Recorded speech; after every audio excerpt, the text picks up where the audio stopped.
राजस्थान में राजनीतिक तूफान की बेला आ चुकी है क्योंकि विपक्ष के लिए सड़क से सदन की राजनीति में यह मौका सदन में सरकार को घेरने का है, अपनी बातों और सवालों को रखने का है और तमाम मुद्दों पर सियासत करने का भी है। दरअसल कल से विधानसभा का बजट सत्र जो है वो शुरू होने जा रहा है, तो जाहिर तौर पर विधानसभा में जो सवाल उठेंगे उसकी तपिश प्रदेश की राजनीति में खूब महसूस की जाएगी। और चूंकि विधानसभा का बजट सत्र है तो कई सवाल भी हैं, कई सवाल जो खड़े हैं कि आखिर इस विधानसभा सत्र में क्या तैयारियां लेकर सरकार जाएगी और विपक्ष किस रणनीति के साथ विधानसभा में उतरेगा। सवाल नंबर 1, क्योंकि विधानसभा के बजट सत्र से पहले कांग्रेस ने एक बैठक की, हालांकि बैठक बीजेपी विधायक दल की भी हुई, सरकार ने रणनीति बनाई, लेकिन विपक्ष की रणनीति भी तैयार हुई है। इसमें क्या कुछ खास है? पहला सवाल यही है, कांग्रेस विधायक दल की बैठक में क्या खास है, ये हम आपको बताएंगे और जानने की कोशिश करेंगे किस तरह की रणनीति विपक्ष ने बनाई है। दूसरा सवाल, बजट सत्र में किन मुद्दों पर बवाल होगा, यह भी महत्वपूर्ण सवाल है क्योंकि पिछले सत्र में भी हमने देखा कि सत्र हंगामेदार रहा था और सरकार और विपक्ष में आरोप प्रत्यारोप। सरकार का कहना था कि विपक्ष नहीं चाहता कि सदन सक्रियता से चले। इस बार भी कई ऐसे मुद्दे लेकर विपक्ष उतरेगा जिन पर बवाल होना तय है। तीसरा सवाल, निलंबित विधायक मुकेश भाकर की सदन में इस बार क्या एंट्री हो पाएगी? कल से विधानसभा का बजट सत्र शुरू है तो कल क्या विधानसभा में मौजूद रहेंगे मुकेश भाकर? और चौथा सवाल, बाबा किरोड़ी पर शुरू सम्मान की राजनीति। ये तमाम सवाल हैं। बाबा किरोड़ी कई दिनों से चर्चाओं में है अपने बयानों को लेकर, अपनी दर्द को लेकर। जिस तरह से वो अपने बयानों में अपने दर्द को महसूस जनता को कराने में लगे हुए, ये यूं कहें कि जनता को उनके बयानों का जो दर्द महसूस हो रहा है उससे उनको लेकर चर्चाएं जरूर चल रही है। अब इस पर सम्मान की राजनीति किस तरह से शुरू हो गई है ये भी आज आगे इस वीडियो में जानेंगे। तो वीडियो में आगे बढ़े उससे पहले आपको बता दें, राजस्थान की राजनीति, उसके सटीक विश्लेषण और अंदर की खबरें दिखाने वाला स्पेशल शो इनसाइड स्टोरी के साथ मैं हूं भविष्य त्यागी। तो राजस्थान में कल से शुरुआत हो जाएगी विधानसभा के बजट सत्र की और इस बजट सत्र में हो हल्ला होना तय है। विपक्ष अपनी रणनीति के साथ उतरेगा कि किस तरह से सरकार को घेरा जाए और सरकार अपने काउंटर के साथ साथ कई जवाब तैयार करके इस बार आएगी। हालांकि बजट भी पेश होना है, बजट रखा जाएगा, बजट पर चर्चा होगी, उसमें आरोप प्रत्यारोप जो है वो लगाए जाएंगे और राजस्थान में इसकी जो राजस्थान की राजनीति है उसमें इसकी तपिश जरूर जो है वो सुनाई देगी। अब देखिए, आज इसको लेकर रणनीति के लिए कांग्रेस ने एक बैठक की। बैठक में तमाम कांग्रेस के जो तमाम नेता हैं वो मौजूद रहे। बीजेपी ने भी एक विधायक दल की बैठक कर रणनीति तैयार की, दिशा निर्देश बीजेपी विधायकों को दिए गए। साथ ही साथ मंत्री जो हैं, जो अपने जवाबों के साथ तैयार सदन में उतरेंगे, उनको लेकर भी ये निर्देश दिए गए हैं कि पिछली बार की तरह इस बार जवाबों को लेकर असंतुष्ट विपक्ष न रहे, क्योंकि पिछली बार कई सवाल उठे थे कि जवाब ठीक तरीके से मंत्री दे नहीं पाए थे और उसको लेकर भी विपक्ष ने खूब सवाल किए थे। अब देखिए, कई मुद्दे हैं। सबसे पहले मैं मुद्दों का जिक्र करता हूं। मुद्दे एसआई भर्ती से लेकर कानून व्यवस्था के साथ साथ लोकतंत्र को खत्म करने की साजिश जो लगातार विपक्ष या कांग्रेस आरोप बीजेपी सरकारों पर लगाती आई है, इस तरह के कई मुद्दे इस बार विधानसभा में गूंजते नजर आएंगे।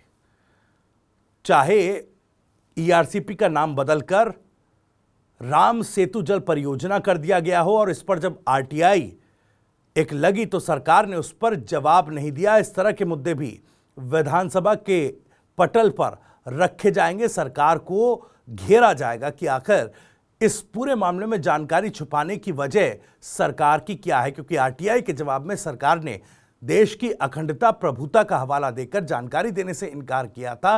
तो ये कई इस तरह के कई मामले हैं।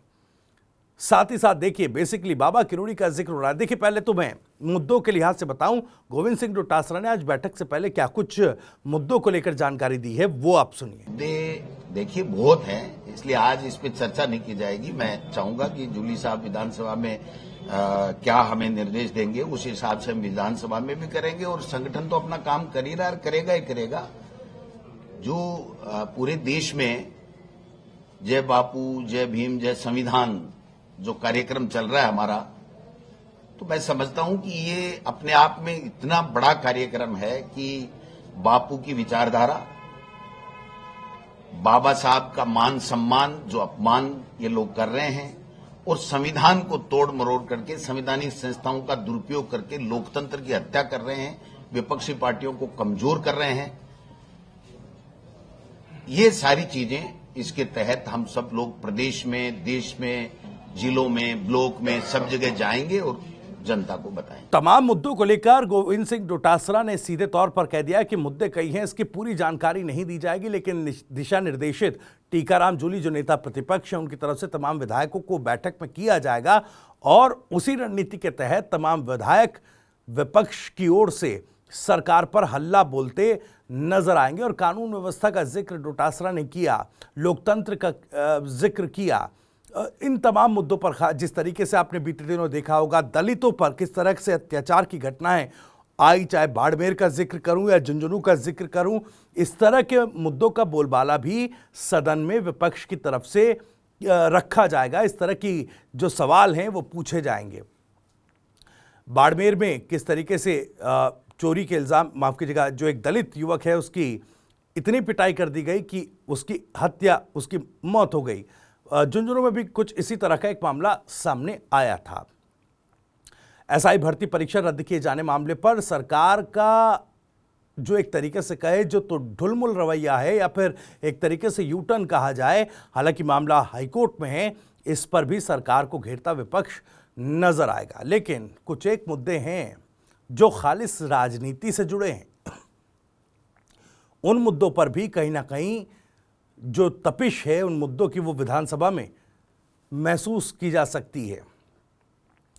बाबा किरोड़ी को लेकर सवाल उठेंगे क्योंकि बाबा किरोड़ी गैर मौजूद हैं, और इस बार हालांकि अभी उनको गैर मौजूदगी की स्वीकृति विधानसभा अध्यक्ष की तरफ से दी गई या नहीं दी गई, इसको लेकर कोई जानकारी नहीं है। लेकिन स्वास्थ्य कारणों से एक पत्र, स्वास्थ्य कारणों का हवाला देकर किरोड़ी लाल मीणा ने वो पत्र विधानसभा अध्यक्ष को लिखा था, और जहाँ तक उम्मीद है कि बाबा किरोड़ी इस बार विधानसभा के इस बजट सत्र में नदारत रहेंगे, तो ये मुद्दा भी कांग्रेस हाथों हाथ लेगी और सरकार को घेरने का काम करेगी, क्योंकि कृषि विभाग और आपदा प्रबंधन विभाग जैसे महत्वपूर्ण विभागों को लेकर जब सवाल विधायक पूछेंगे तो उसका जवाब कौन सा मंत्री देगा, ये भी कहीं ना कहीं एक बड़ा प्रश्नवाचक चिन्ह है। और जो मंत्री इसका जवाब देगा, अगर किसी और मंत्री को तय किया जाता है तो भी सरकार कहीं ना कहीं इस मामले को लेकर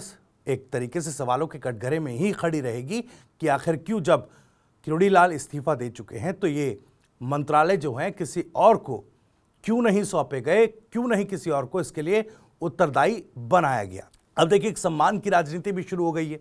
सम्मान की राजनीति ये है कि किरोड़ी लाल मीणा को लेकर अब जिस तरीके से विपक्ष रणनीति बना रहा है, वो उन बातों को विधानसभा में जरूर रखेगा कि किस तरीके से विपक्षी नेताओं का सम्मान जो है, माफ कीजिएगा, एक तरीके से विरोधी दल बीजेपी के नेताओं का सम्मान कांग्रेस भी करती है, लेकिन बीजेपी की सरकार तो पर्ची सरकार है, दिल्ली से पर्ची आती है कि किस नेता का सम्मान होना चाहिए या न होना चाहिए। देखिए गोविंद सिंह डोटासरा ने इस पूरे मामले पर क्या कुछ कहा, जरा सुनिए। जी,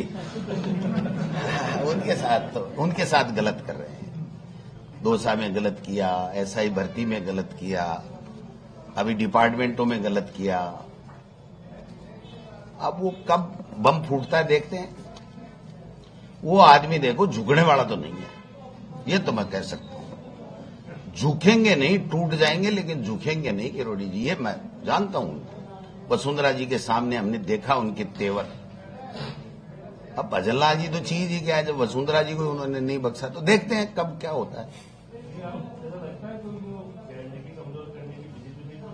लगता क्या भाई साहब, ये तो प्रमाणित ही हो गया, उन्हीं को पूछ लो अलग से।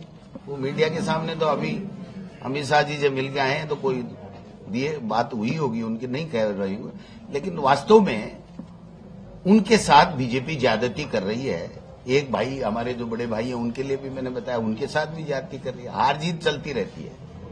अब मंत्रालय के टुकड़े टुकड़े कर दिए, वहां तक तो ठीक था, बाकी सम्मान तो होना ही चाहिए। वरिष्ठ नेता है, कोई भी किसी भी पार्टी का है, हम दूसरी पार्टी के लोग भी इन लोगों का, राजेंद्र जी राठौड़ साहब है, किरोड़ी लाल जी है, इनका सम्मान करते हैं व्यक्तिगत रूप से, और बीजेपी के लोग नहीं करते। वसुंधरा जी का हम सम्मान करते हैं व्यक्तिगत रूप से, 2 बार प्रदेश की मुख्यमंत्री रही है, लेकिन ये लोग नहीं करते। ये इनकी, क्योंकि इनकी तो पर्ची आती है कि इसका सम्मान करना है तो करना, नहीं करना नहीं करना। किरोड़ीलाल मीणा साहब का समय भले ठीक ना चल रहा हो, लेकिन वो बम हैं, टूट जाएंगे लेकिन सरकार के सामने झुकेंगे नहीं। तमाम बातों का जिक्र जो है गोविंद सिंह डोटासरा ने किया, और कहीं एक हद तक ये मुद्दा भी विधानसभा के पटल पर कहीं ना कहीं देखा सुना जाएगा। बात मुकेश भाकर की भी होगी। मुकेश भाकर, जिनको पिछले सेशन में 6 महीनों के लिए निलंबित कर दिया गया था। 6 अगस्त 2024 को सदन में जब सवाल उठ रहे थे और हंगामा हो रहा था कि संसदीय कार्य मंत्री ने किस तरीके से जोधपुर में अपने बेटे को ही अधिवक्ता रखवा दिया था, इस मामले को विपक्ष ने जब उठाया, हंगामा हुआ। लेकिन जो एक्टिविटीज मुकेश भाकर की थी उससे विधानसभा अध्यक्ष खुश नहीं थे और उन्होंने 6 अगस्त 2024 को 6 महीने के लिए मुकेश भाकर को निलंबित सदन से कर दिया था। कांग्रेस ने तब भी खूब हंगामा किया था। अब क्या उनकी एंट्री होगी? दरअसल 6 महीने के अगर दिनों के लिहाज से जो है अगर अनुमान लगाया जाए तो 6 फरवरी को उनका ये निष्कासन जो है, निलंबन जो है वो पूरा होगा। लेकिन 31 जनवरी से विधानसभा का ये सत्र जो शुरू हो रहा है, तो क्या पहले दूसरे दिन या पहले 5-6 दिन क्या उनको एंट्री दी जाएगी? देखिए, एंट्री दी जा सकती है, लेकिन इसका पूरा एक तरीके से विशेषाधिकार जो है विधानसभा अध्यक्ष का है। अगर वो चाहेंगे तो मुकेश भाकर के बाकी के निलंबन के दिन जो हैं उसको रद्द करके मुकेश भाकर को एंट्री दे सकते हैं। हालांकि आज जो एक सर्वदलीय बैठक हुई उसमें इस बात को लेकर किसी तरह की कोई चर्चा नहीं हुई है। अब व्यक्तिगत एक कैपेसिटी में अगर मुकेश भाकर बतौर विधायक विधानसभा अध्यक्ष को एक अनुरोध पत्र लिखकर अनुमति मांगते हैं, तब ये सवाल उठता है कि क्या विधानसभा अध्यक्ष उनके निलंबन के बाकी बचे दिनों को रद्द करेंगे या नहीं करेंगे। उनके विशेषाधिकार का मामला है। तब ही जाकर ये तय होगा कि मुकेश भाकर 6 फरवरी से पहले क्या विधानसभा का सत्र ज्वाइन कर पाएंगे या नहीं। खैर, इनसाइड स्टोरी में इतना ही। जानकारी और वीडियो पसंद आया हो तो वीडियो को लाइक करें, ज़्यादा से ज़्यादा शेयर करें। आप भी इस मामले पर कुछ कहना चाहते हैं तो कमेंट बॉक्स आपके लिए खुला हुआ है। अपनी बात, अपना सवाल, अपनी राय कमेंट बॉक्स के जरिए हम तक पहुंचा सकते हैं। राजस्थान से जुड़ी और भी तमाम खबरों को सबसे पहले जानने के लिए सब्सक्राइब जरूर कर लीजिए TV9 राजस्थान। नमस्कार।